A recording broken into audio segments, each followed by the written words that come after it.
वर्दीवाला गुण्डाहरू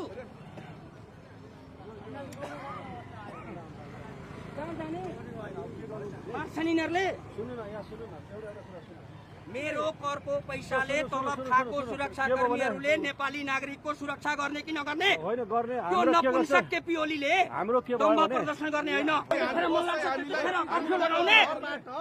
हामी के चुरा लगाएर बसेका छौँ? हाम्रै करको पैसाले तलब खाने यी वर्दीवाला गुण्डाहरू हामीलाई बन्दुक चलाउन आउँदैन। हाम्रो यो डीएसपी साहबले मलाई 1 मिनेटको टाइम दिन्छु भन्नुभएको थियो। जबसम्म दिनुहुन्न म यहाँ सत्याग्रहमा बस्छु। हाम्रो करको पैसाबाट तलब खाने सुरक्षाकर्मीहरूले हामीसँग कुरा गर्न किन नमिल्ने?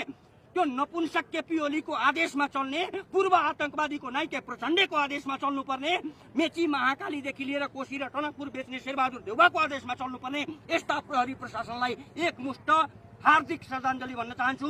म यहाँ बस्दैछु। म यो कुरा गर्न चाहन्छु, आज कर्फ्यू लगाउनुको कारण के हो? सूचनाको हक सम्बन्धी अधिकार यो तथाकथित 17,000 मारेर 5,000 को जिम्मा लिने पूर्व आतंकवादीहरूले बन्दुकको दबाव र विदेशीको प्रभावमा जुन यो 2072 को अवैध दस्तावेज लादेका छन्, त्यही अवैध दस्तावेजमा टेकेर म कुरा गर्दैछु। सूचनाको हक सम्बन्धी अधिकारमा हामीले माग्न पाउनु पर्ने सूचनाहरू यहाँको यो डीएसपीले किन नदिने? हामीलाई के कति कारणले आज कर्फ्यू लगाइयो? हामी आम जनता यहाँ हिँड्न पाउने कि नपाउने? यी वर्दीवाला गुण्डाहरूलाई हामीले प्रश्न सोध्न पाउने कि नपाउने?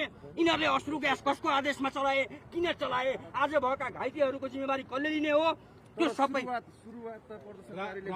राज्यको डाँडो उपनिको जिम्मा लिएर बसेको सुरक्षाकर्मीले त्यो घरमा बसेर ढुङ्गा मुढा हाल्न मिल्छ?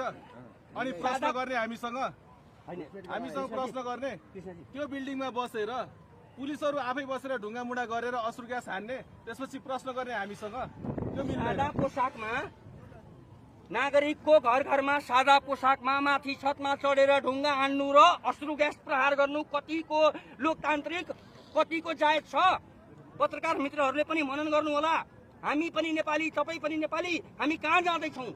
कस्तो राष्ट्रको परिकल्पना गर्दैछौँ हामी?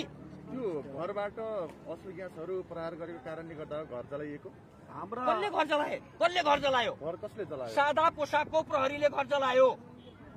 दोष जति हामीलाई? 17,000 कसले मार्यो? बन्दुक कसले उठायो? छापाकाण्ड कसले मचायो? घरमा बसेर ढुङ्गा